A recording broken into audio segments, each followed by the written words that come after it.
All right, hello, hi there. My name is Mina, and I'm a software developer at Shopify. Today I'm going to talk to you about the work my team and I have been doing around building a GraphQL client in JavaScript. So one of the first questions I expect a lot of people have, and that we were asked internally a lot, was with first-class clients like Relay and Apollo sitting around, why would anybody build a new client? The more fun question for me to answer was just, why not?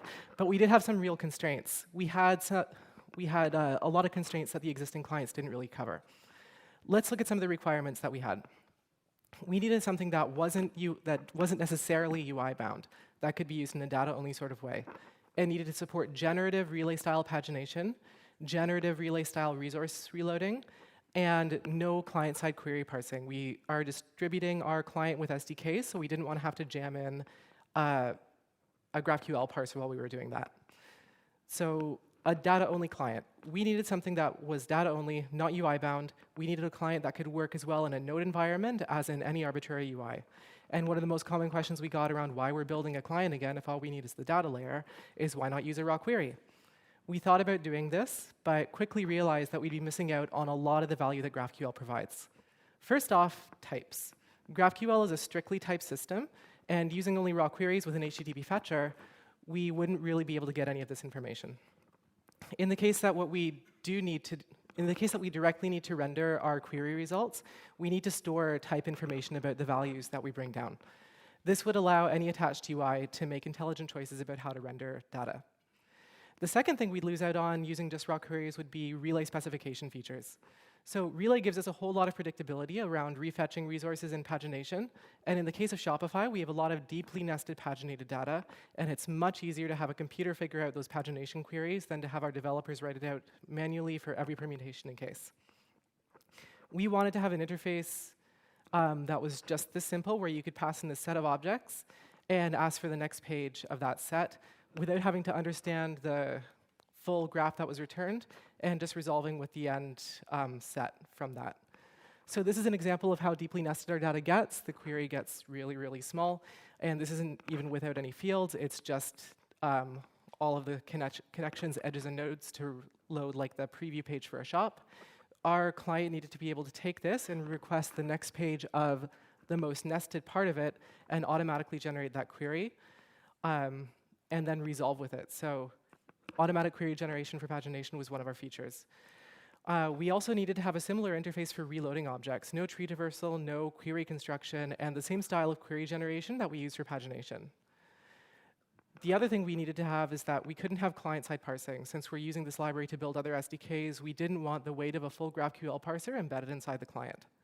To get to this point, we needed an AST of the query, but without a parser, the only way we could do that was with a query builder API, which I think other people have talked about today.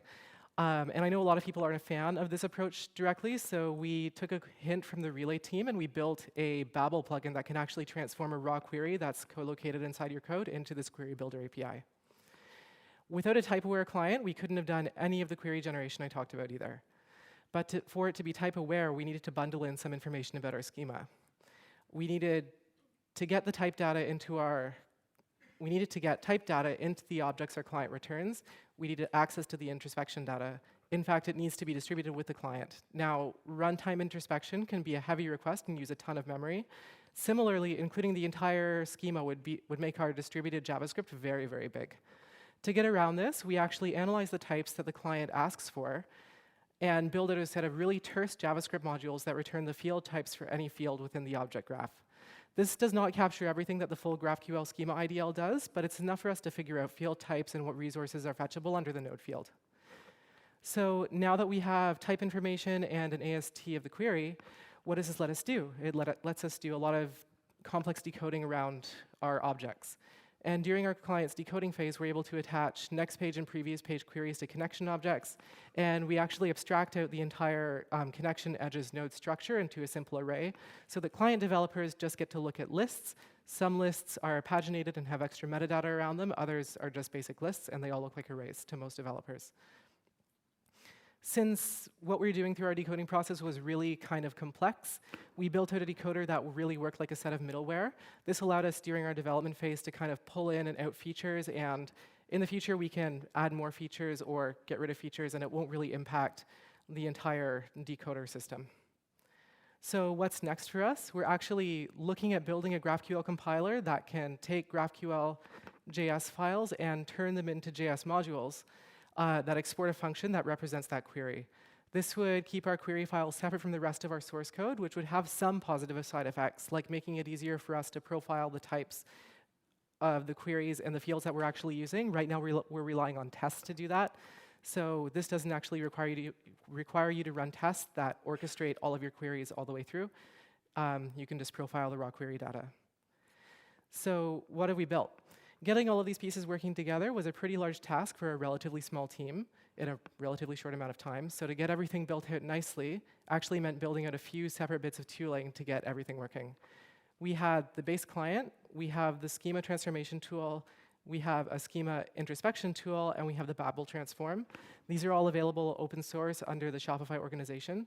Soon we'll be adding the compiler layer and maybe even some similar GraphQL clients in other languages like Ruby and whatever else. Building this whole system taught our team a lot about the GraphQL and Relay specifications, as well as the GraphQL languages that we wouldn't have really learned or discovered otherwise. So if you're ever bored and want to build something kind of complicated, try building a GraphQL client. In the end, we build a functional client that meets all of our requirements, and hopefully it'll be useful to somebody else. The main client is here on GitHub, just GraphQL.js client, and that's it. Thanks, everybody.